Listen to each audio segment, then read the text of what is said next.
70 साल बाद चीतों वाला हिंदुस्तान, कूनो में पीएम ने कराया गृह प्रवेश। 17 सितंबर को प्रधानमंत्री मोदी का जन्मदिन है और आज का दिन देश और मध्य प्रदेश के लिए इतिहास के सुनहरे पन्नों में दर्ज हो गया है, क्योंकि 70 साल बाद नामीबिया से भारत पहुंचे 8 चीतों को मध्य प्रदेश के कूनो नेशनल पार्क में प्रधानमंत्री मोदी ने छोड़ा है। कूनो के क्वारंटाइन बाड़े में 3 नर और 5 मादा चीतों को छोड़ा गया है। साथ ही चीतों को छोड़ते हुए खुद कैमरे में कैप्चर किया। पीएम ने लोगों से अपील की कि अभी धैर्य रखें, चीतों को देखने नहीं आए, ये चीते मेहमान बनकर आए हैं, इस क्षेत्र से अनजान हैं, कूनो को ये अपना घर बना पाए इसके लिए इनको सहयोग देना है। मेरे प्यारे देशवासियों,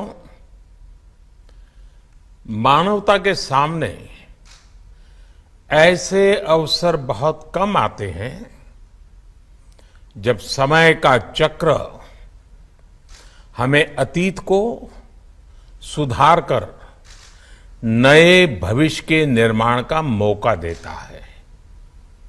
आज सौभाग्य से हमारे सामने एक ऐसा ही क्षण है। दशकों पहले जैव विविधता की सदियों पुरानी जो कड़ी टूट गई थी, विलुप्त हो गई थी, आज हमें उसे फिर से जोड़ने का मौका मिला है।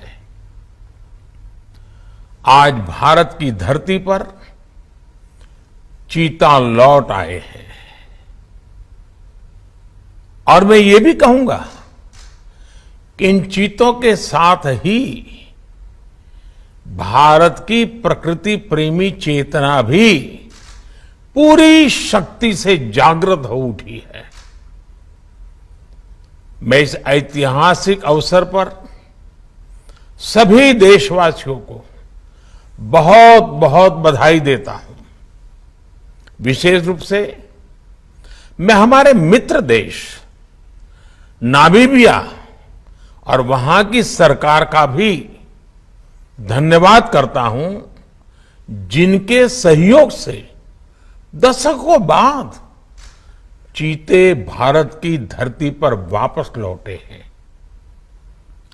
मुझे विश्वास है ये चीते न केवल प्रकृति के प्रति हमारी जिम्मेदारियों का बोध कराएंगे, बल्कि हमारे मानवीय मूल्यों और परंपराओं से भी अवगत कराएंगे। आप विधायक अमानतुल्लाह खान के बाद बिजनेस पार्टनर भी गिरफ्तार, आपने बताया भाजपा की साजिश।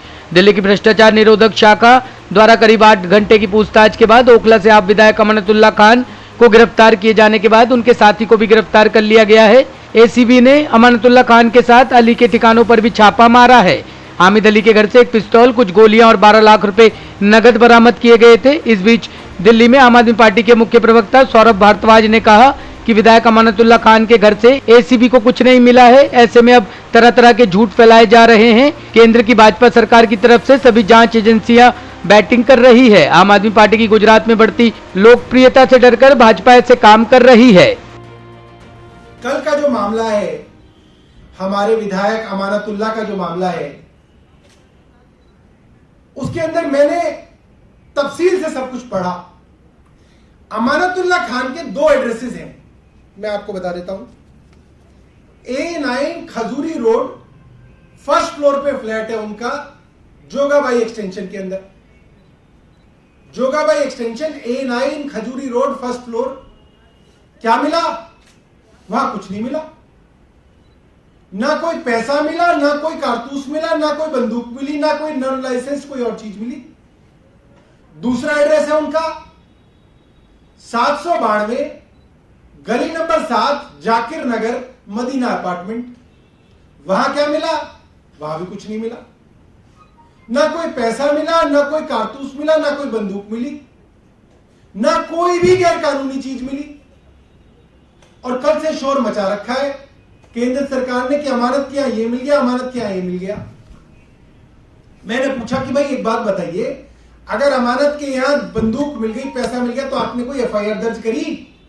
मैंने एसीबी से बात की अभी, उन्होंने बोला 2 एफआईआर दर्ज की है 2 अलग अलग लोगों के ऊपर।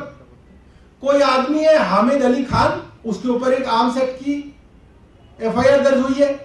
एक आदमी है कौसर इमाम सिद्दीकी, उसके ऊपर आर्म्स एक्ट की एफआईआर दर्ज हुई है। मुझे यह बताइए, क्रिमिनल लॉ के अंदर आप किसी भी आदमी के घर में कुछ भी ढूंढ लो, आप उसको दूसरे आदमी के साथ कैसे एसोसिएट कर सकते हो? जो आदमी बिजनेस कर ही नहीं रहा, आप उसका बिजनेस पार्टनर कैसे किसी को बना सकते हो? अमानतुल्लाह खान का कोई बिजनेस है ही नहीं,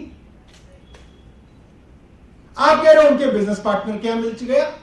और मैं तो उसके आगे की बात कर रहा हूं, अगर कोई बिजनेस पार्टनर भी है तो भी क्या आप किसी बिजनेस पार्टनर के कोई क्रिमिनल एक्ट को आप दूसरे से जोड़ सकते हो? आप पत्नी के और पति के बीच में भी अगर पति ने कोई क्रिमिनल काम किया है तो उसमें पत्नी तक को नहीं जोड़ सकते आप तो दूर की बात कर रहे हैं। सिर्फ और सिर्फ हताशा है, डेस्परेशन है। और जिस एफआईआर का जिक्र किया है कि अमानतुल्लाह खान के यहां छापा मारा एसीबी ने, वो कोई नया मामला है? बिल्कुल नहीं। वो एक 2.5 साल पुरानी, 2 साल 9 महीने पुरानी एफआईआर है। जनवरी 2020 में दर्ज हुई थी। जनवरी 2020 की दर्ज हुई एफआईआर के अंदर आप किसी को बुलाते हो पूछताछ करने के लिए, पीछे से कई जगह छापे मार देते हो। अमानतुल्लाह के घर छापा मारा, उसके घर कुछ नहीं मिला, और आप खबर प्लांट करा देते हो एसीबी के माध्यम से कि अमानत के करीबियों के साथ मिला, अमानत एंड एसोसिएट्स के पास मिला, और 2-3 दिन बाद खबर हो जाएगी अमानत क्या मिला। पूर्वी दिल्ली सांसद गौतम गंभीर ने गुरुद्वारे में प्रधानमंत्री नरेंद्र मोदी के जन्म दिवस पर उनकी लंबी आयु और स्वस्थ जीवन की अरदास की। देश के प्रधानमंत्री का 72वां जन्मदिन भारत में बहुत ही उत्साह से मनाया जा रहा है। अगर बात करें प्रधानमंत्री नरेंद्र मोदी के जन्मदिन की, तो आज बीजेपी सांसद और विधायक कार्यकर्ताओं ने जगह जगह लंगर लगाए और ब्लड डोनेशन कैंप लगाया। दिल्ली के जंगपुरा में नरेंद्र मोदी जी के जन्मदिन के उपलक्ष्य में ब्लड डोनेट किया गया, जहां पर पूर्वी दिल्ली के सांसद गौतम गंभीर बाला साहिब गुरुद्वारे में पहुंचे, जहां पर प्रधानमंत्री नरेंद्र मोदी के जन्मदिन के उपलक्ष्य में अरदास दी गई और वहां पर लोगों को खाना भी खिलाया गया। गुरुद्वारे के माध्यम से प्रधानमंत्री नरेंद्र मोदी की आयु को लंबी करने की प्रार्थना की गई। और जिस तरीके से देश के प्रधानमंत्री नरेंद्र मोदी का जन्मदिन मनाया जा रहा है, वहीं लोगों ने अपील की कि सभी मिलजुल कर देश के प्रधानमंत्री को शुभकामनाएं दे। और सिख समुदाय के मुखिया संदीप मारवा, पूर्व विधायक जंगपुरा संदीप मारवा अपने सिख समुदाय को भी संदेश दिया। जल्दी सर, आज पीएम मोदी का जन्मदिन है, उसको लेकर आपने क्या विशेष किया? देखिए, सबसे तो पहली चीज़ ये है कि मैं प्रधानमंत्री जी को बहुत बहुत शुभकामनाएं देता हूं। और दूसरी चीज़ ये है कि हमने यहाँ पर, जैसे मारवा जी ने यहाँ पर भोग रखा है, इसके बाद हम ब्लड डोनेशन कैंप रखा हुआ है हमने अपनी लोकसभा में, तो वहाँ पर जाएंगे। और सबसे ज़्यादा इम्पोर्टेंट कल भी है, इनफैक्ट पूरे हफ्ते ही है। तो सब यही कोशिश करें कि कम से कम इस हफ्ते एक चीज़ को, ऐसी कम्युनिटी सर्विस करें जो हम लोगों को दे सके, को समर्पित कर सके, वो बहुत ज़रूरी है। और ये प्रधानमंत्री जी ने इतना अच्छा मैसेज दिया कि उनका जो जन्मदिन के एक हफ्ते, कि हर व्यक्ति को, सिर्फ पॉलिटिशियंस को नहीं, हर व्यक्ति को सेवा करनी चाहिए। चाहे आप किसी भूखे को 2 रोटी खिला दें, वो भी सेवा है इस देश के प्रति, और ऐसा कुछ सभी को करना चाहिए। सर, पीएम मोदी की जितनी बड़ी शख्सियत है, उतनी ही कॉमन तरीके से उन्हें जन्मदिन मनाया, जैसे कुंभों में आज चीज़ा छोड़ा, उस पर आप क्या कहेंगे? ये बहुत अच्छी चीज़ है। इससे बेहतर चीज़ क्या हो सकती है कि आप अपने जन्मदिन पे भी कोई ऐसी चीज़ करते हैं जो अपने देश के नाम समर्पित करते हैं। और इससे बेहतर क्या हो सकता है? हम सब जानते हैं किस तरीके से मेहनत करते हैं, और इसी तरीके की मेहनत चाहिए देश को, अगर इस देश को आगे बढ़ना है तो। गौतम जी, एक तरफ तो सेवा नीति चल रही है मोदी जी के जन्मदिन के नाम पर, और एक तरफ चल रही है आम आदमी पार्टी की अपने घपले वाली सरकार, तो क्या कहेंगे इस पर? आप जाके गाजीपुर लैंडफिल पे देख के आइए किस तरीके से काम चल रहा है वहाँ पर। इससे अलावा कुछ कहने की ज़रूरत है नहीं, क्योंकि आप सब ने इतने माइक मेरे सामने रखे हुए। ये माइक एक बार ही लेके जाइए गाजीपुर लैंडफिल पर, खुद अपनी आंखों से देखिए कि कितना गाजीपुर लैंडफिल नीचे आया है। इतनी घनौनी बाबा के दरबार पे हम गुरुद्वारे में खड़े, झूठ बोलने नहीं चाहते, और इनफैक्ट झूठ बोलना भी नहीं चाहिए कि जो व्यक्ति 7 साल से कभी गाजीपुर लैंडफिल या किसी लैंडफिल पे नहीं गया, वो लैंडफिल का मुद्दा उठाता है। कम से कम इतनी तो शर्म आनी चाहिए उनको। ऐसे वर्ड्स कहने ठीक नहीं है, लेकिन आप खुद जाके देख के आइए और दिल्ली की जनता को बताइए क्या सच है और क्या झूठ है। गौतम जी, आज के दिन यूथ को क्या संदेश देंगे आप? ये जो संदेश आप सभी को दिए कि हर यूथ कोई ऐसा काम करे जो देश को समर्पित कर सके, चाहे वो एक पेड़ लगाए, चाहे वो किसी गरीब को खाना खिलाए, चाहे वो किसी को बुक्स बांटे, चाहे वो किसी को अडॉप्ट करे, उसकी पढ़ाई अडॉप्ट करे, कुछ भी करे, वो बहुत ज़रूरी है। देश हम सबका है, और हम सबको किसी अपने देशवासियों के प्रति कुछ ना कुछ ऐसा करना चाहिए जिसको हम देश को समर्पित कर सकते हैं। क्योंकि मारवा जी एक सबसे बड़े सिख नेता रहे हैं। ब्यूरो रिपोर्ट, टीम तफ्तीश न्यूज़।